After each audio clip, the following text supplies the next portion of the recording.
Research communication is a subject that's been a growing fascination for me, both as a person interested in scientific discoveries, but also as a person who works in strategic communications in a scientific area.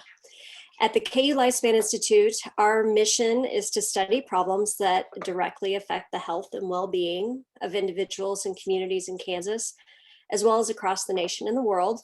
And we have entire units that are focused on community engaged scholarship. The work that they are conducting is ripe for storytelling because there are people in the community being served that can speak to the impact of that research. So to kind of give you a couple of examples, I'm going to start off giving you two of those kinds of good stories that we've told recently. One is on self-determination at Free State High School, and the other one is about addiction therapy in the community. So first, self-determination, kind of a difficult concept to explain to people, but but at its core, it's about setting goals, making a path to get there, evaluating where you are, and starting the process again. And last year, I was introduced to a mathematics teacher at Lawrence's Free State High School who had connected with KU researchers at the KU Center on Developmental Disabilities, who'd pioneered self-determination. And we'd been looking for a way to tell the story of self-determination and its impact. And together, the researchers and the teacher worked on how to implement it in that teacher's classroom. And it took off. The principal liked the program. More teachers wanted to learn the method and add it to their classroom. I had the chance to interview teachers, the principal, students, some of the researchers, and then turn that into a feature about the difference the method had made in the classroom, student achievement, and it brought attention to the research that was its foundation. And we also had a photographer that came along with us. So we got great candid photos of the students in the classroom, going back to Courtney's example of the visual need, the need to have good visual content with something like that. Another example that you may have seen recently was from the Coffin Logan Center on Addiction Research and Treatment, also a part of the Lifespan Institute. They offer a clinical program called Smart Recovery, which before the pandemic was held in person at various locations across the community. And when the pandemic hit, researchers wanted to know how could they still serve the community during the pandemic. That turned into research published in a prominent addiction journal about how they turned the program into a telephone helpline and one-on-one counseling to meet people where they are, because a lot of these people who are participating in these programs didn't necessarily have a computer, couldn't necessarily go on Zoom. And so we found people who had participated in the recovery program and then identified somebody who had gone on to become a peer advisor himself and now delivers that community support. So what both of those stories have in common is, research at its core. They have people with good stories to tell. The teacher who is struggling to connect with her students and how she overcame that.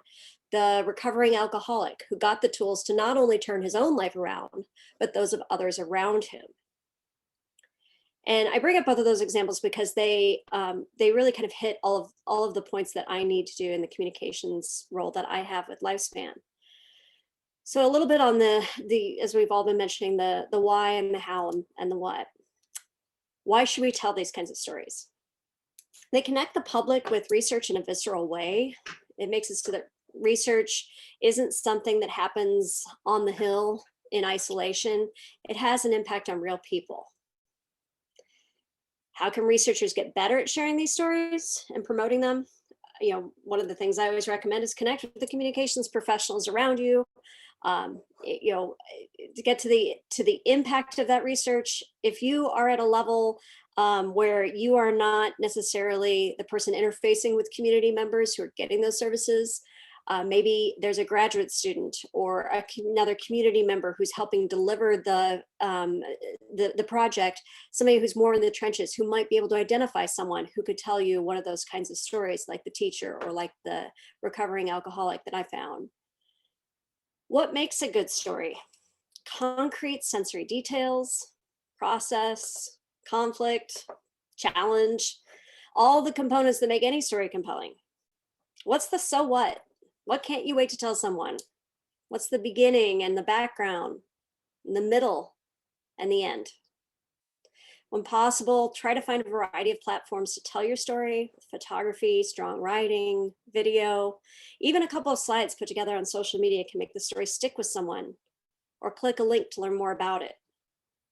And as you think about what kinds of stories within your own research might make a good story, I often go through this with other researchers to go through some basic questions, such as thinking in terms of audience. Who is impacted by the work that you're doing? Who can change this? Who cares about the issue? Think in terms of problems. What are you seeing in your work that makes you want to communicate about it? How does this issue affect people and their experiences? You can look at solutions. What changes can be made to the way that things are? What would it take to solve those problems? And how does that relate to your work? And also thinking in terms of benefits. Who does this help and how? What improves in the short term? What about the long term? And I think asking yourself some of those basic questions can help you suss out what might be the good story to tell about your community engaged scholarship and research.